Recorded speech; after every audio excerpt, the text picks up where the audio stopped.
Unraveling English. Pairing up with coordinate adjectives. Hello, English learners. Welcome back to another exciting lesson. Today, we're going to dive into the vibrant world of adjectives and coordinate structures. This topic might sound complicated, but don't worry. We're here to make it simple and fun. So, get ready to enhance your language skills.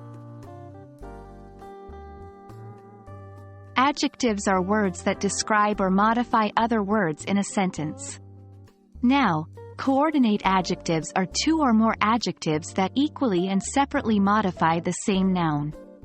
These adjectives are separated by a comma or the word and. Consider the sentence, she wore a beautiful, long dress.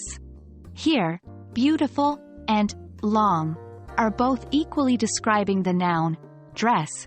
Thus they are coordinate adjectives. When using coordinate adjectives, we usually separate them with a comma. Why is that so? This small punctuation mark clarifies that each adjective is individually modifying the noun. It avoids any confusion that the adjectives might be describing each other. For example, let's take the sentence, he is a strong, reliable friend.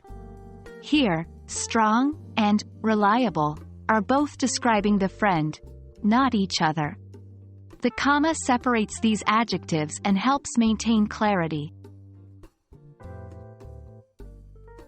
Sometimes, instead of a comma, we use the conjunction and between coordinate adjectives. This typically happens when the adjectives are few and the author wants to create a specific effect or rhythm. For instance, in the sentence, she has a bright and cheerful personality. Bright and cheerful are coordinate adjectives separated by and.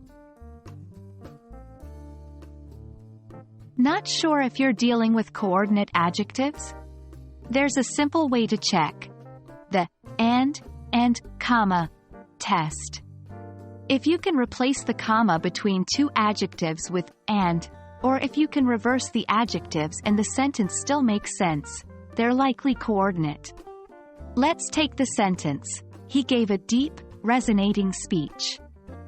We can say, he gave a deep and resonating speech, or, he gave a resonating, deep speech, and it still makes sense. Hence, deep and resonating are coordinate adjectives. That's it for today's lesson on adjectives and coordinate structures. With practice, you'll soon be using coordinate adjectives effortlessly. Remember, the key is understanding how each adjective individually modifies the noun. So keep practicing and keep exploring the wonderful world of English. Until our next lesson, happy learning!